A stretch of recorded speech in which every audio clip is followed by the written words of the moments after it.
నేడు vote on account budget లోక్సభలో ప్రవేశపెట్టనున్న ఆర్థిక మంత్రి నిర్మల. కేంద్ర ఆర్థిక మంత్రి నిర్మలా సీతారామన్ గురువారం లోక్సభలో 2024-25 ఓటాన్ అకౌంట్ బడ్జెట్ ప్రవేశపెట్టనున్నారు.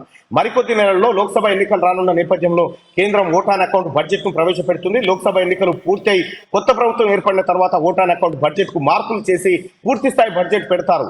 ఇక గురువారం ప్రవేశపెట్టబోయే బడ్జెట్ లో ప్రభుత్వం వ్యయాలు అంచనాలు ప్రకటించనున్నారు. అలాగే 2023-24 ఏడాది బడ్జెట్ లాగే ఈసారి కూడా ట్యాక్స్ స్లాబ్ ను కొనసాగిస్తారా లేక మారుస్తారా అన్న విషయంపై చర్చ జరుగుతూ ఉంది.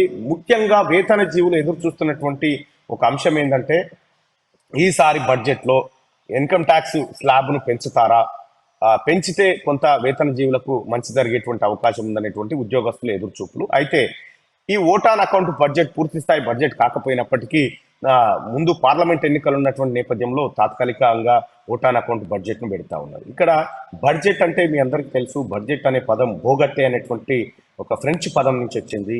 భోగట్టే అంటే తోలు సంచి అనేది మనందరికి తెలిసినటువంటి అంశం.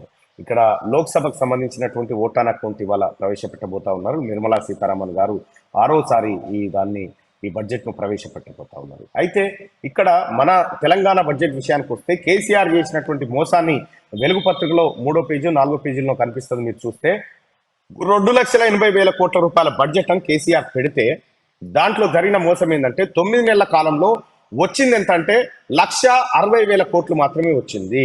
ఈ 3 నెలల్లో జనవరి, ఫిబ్రవరి, మార్చిలో 1,00,000 కోట్ల ఆదాయం రాష్ట్ర ప్రభుత్వానికి రావాలి. ఆదాయం మాట దేవుడు ఎరుగు, ఉన్న పైసలు లేకుండా మొత్తం ఫుట్బాల్ బుట్టి తేలింది.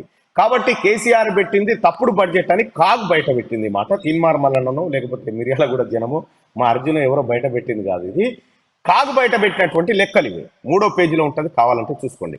ఇక ఇది ఇట్లా ఉంటే ఈసారి తెలంగాణ రాష్ట్రంలో కూడా ఓటాన్ అకౌంట్ బడ్జెటే ఉండబోతుందా?